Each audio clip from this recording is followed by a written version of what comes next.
তীব্র গরমে ক্লান্ত শরীরে রিকশা চালক মোখলেস মিয়া রিকশা থেকে নেমেই ঠান্ডা পানি পান করছেন। বিষয়টি দেখে আমরা এগিয়ে যাই। দৌলতপুরে মায়ের দোয়া জুস কর্নারে বিনামূল্যে তৃষ্ণার্তদের ঠান্ডা পানি খাওয়ানো হচ্ছে। মায়ের দোয়া জুস কর্নারের নাসির হলাদার বলেন, আমাদের দেশে বিনামূল্যে পানির কোনো ব্যবস্থা নেই, এজন্যই আমি তৃষ্ণার্ত মানুষদের জন্য ঠান্ডা পানির ব্যবস্থা করেছি। আসলে আমার যখন বাইরে আমি সফর করি, আমি বিভিন্ন জায়গায় গেছি, খুব তৃষ্ণা লাগতো, কিন্তু কেনা পানি ছাড়া কেউ পানি খাওয়াতো না। তৃষ্ণাদের ব্যক্তিদের জন্য আমি ঠান্ডা পানি তাদের জন্য আমি ব্যবস্থা করব, তারা পথযাত্রী যেন ঠান্ডা পানিটা খেয়ে রুটায় তৃপ্তি পায়, সেই কাজ করার জন্য আমি এই উদ্যোগটা নিচ্ছি। তিনি মূলত মৌসুমি জুস বিক্রেতা হলেও মানুষের সেবা করতে প্রায়শই এরকম উদ্যোগ নেন। সাধারণ তৃষ্ণার্ত রিকশা চালক পথচারীরা এই গরমে তার দোকানে এসে বিনামূল্যে ঠান্ডা পানি খেয়ে তৃষ্ণা নিবারণ করে সন্তুষ্ট।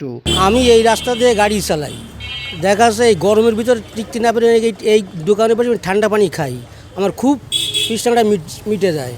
এই গরমে সবার তৃষ্ণার্ত ব্যক্তিদের জন্য ঠান্ডা পানি ব্যবস্থা করছে এবং বিগত দিনে দেখছি আমরা রমজান মাসে ইফতারের সময় সে বিনামূল্যে শরবত খাওয়াইছে মানুষদের।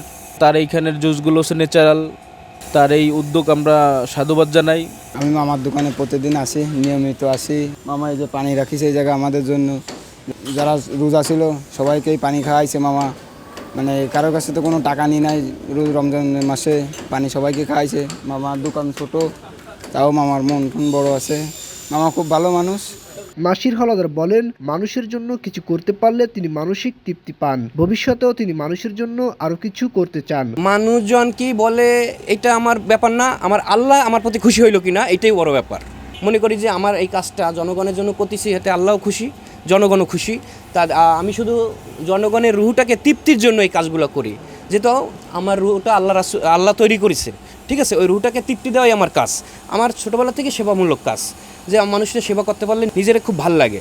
SM Rubayet, voice of tiger.